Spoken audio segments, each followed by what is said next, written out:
from your perspective, though, you actually spend time with Diddy.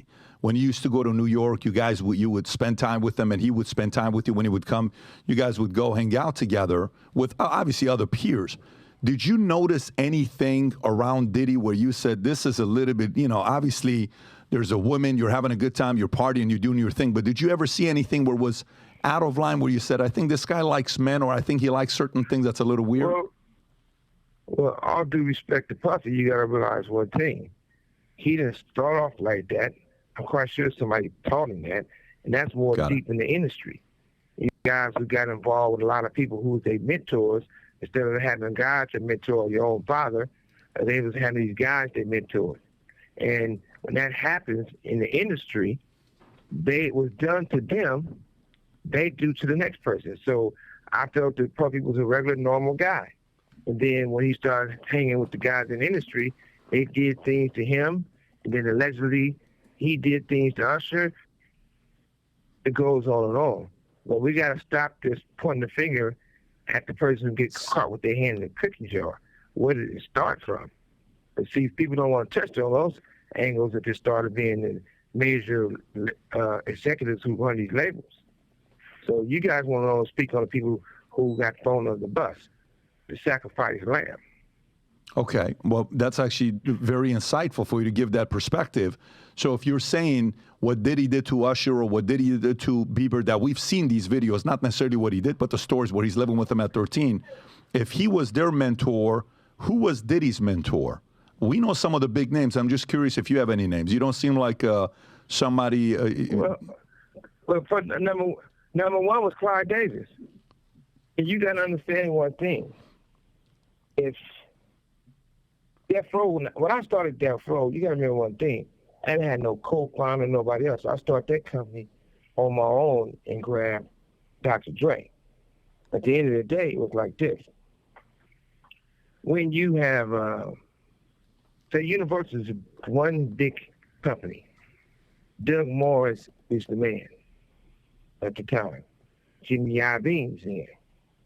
If Doug Morris give Tuffy a deal worth a whole lot of money, and the album didn't recoup, otherwise basically like flop didn't recoup, they're not going to give you no new money if they don't recoup the old money. But Puffy was able to go to the same umbrella and go to Jimmy and get just much, even bigger check that Doug gave him, even though it have not recouped. Only certain people can get these type of favors. Now, in my situation, I didn't do anything to lose my company. I didn't do anything illegal to get my company taken away from me. They was able to commit fraud for my company, but it ends up to the hands of people who want to buy my company for $500 million, $700 million. I kept saying no, and then turn around, they can get block everybody and end up getting it for what, 20 or 30 million, which is crazy. If you add all that type of stuff up, and you'll see how the industry been built on the secret rooms. The people who don't participate in the secret room is the people who later on get burnt. The people who participate in those rooms, they continue to grow. Even when they get caught, they're not really caught. Because obviously, Puffy knew they was coming to raid. The security wasn't there. He used to have like 4, 6 Muslim guys doing security. They wasn't there. A lot of people wasn't there. How do people know all these things? It wasn't just a coincidence, you know? So it's easy to point the finger, but let's look at the whole thing and talk about somewhere you're going to educate everybody to help everybody.